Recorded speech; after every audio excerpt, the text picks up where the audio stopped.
महानगरपालिकेच्या निवडणुकीचा बिगुल वाजला असतानाच आज शरदचंद्र पवार पक्षाचे उमेदवार अभिजित पवार यांचा उमेदवारी अर्ज भरण्यात येतोय आणि कळव्यामध्ये मोठं शक्ती प्रदर्शन करण्यात येत आहे।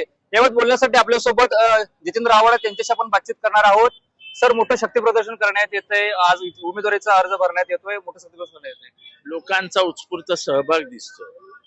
शक्ती प्रदर्शनापेक्षा लोकांच्या प्रेमाचं दर्शन आहे। लोक प्रेम दाखवतायत, लोकांना बदल हवा आहे आणि तोचपणा आणि थांबलेला विकास याच्यामध्ये कुठेतरी गती देण्यासाठी एक नवीन चेहऱ्यांना संधी द्यावी अशी लोकांची इच्छा दिसते।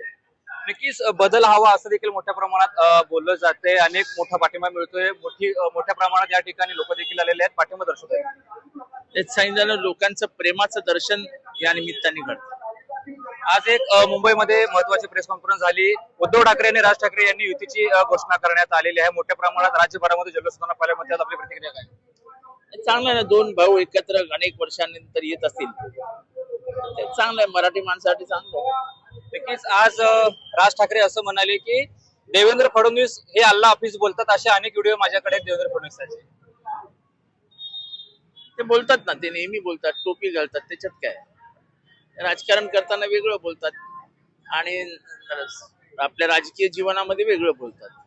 नक्कीच युतीबाबत जागा वाटपाचा तेढा सुटलाय का अद्याप? हे कारण का आज उद्धव ठाकरे बोलले की जागा वाटपाचा आमचा तेढा सुटलेला आहे। काय वाटतं, जागा वाटपाची आकडेवारी काय, कुठपर्यंत तेढा सुटलाय? माझा कशाला हा प्रश्न नाही, युती म्हणून आपलं महाविकास आघाडी म्हणून महाविकास आघाडीशी चर्चा चालू आहे। कधीपर्यंत आकडेवारी समोर येईल किंवा कोणाला किती जागा मिळतील, काय 2-1 दिवसात हे सगळं समोर?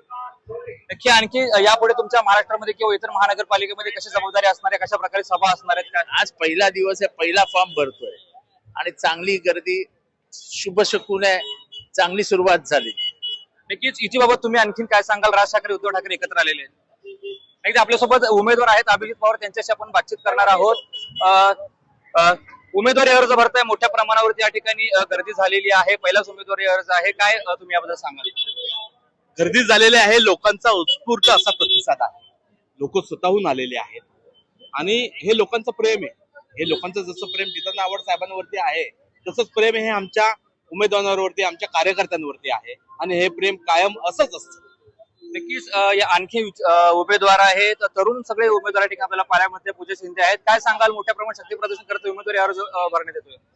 नक्कीच आमच्यावरचं हे प्रेम आहे आणि साहेबांच्या कामावरचा हा विश्वास देखील आहे लोकांचा, आणि तोच विश्वास आम्ही सुद्धा पुढे इलेक्शन जिंकल्यावरती आम्ही पण मिशन कम्प्लीट करू आमचे। काय कळवेकरांना तुम्ही आश्वस्त कराल?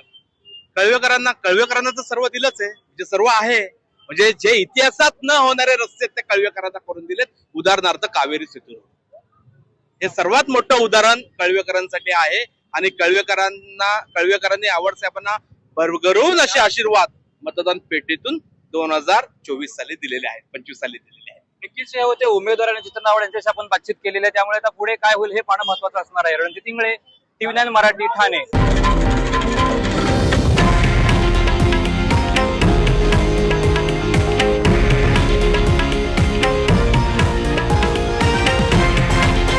हे आहे देशातील नंबर 1 न्यूज नेटवर्क आणि आपण पाहत आहात TV9 मराठी, एकमेव।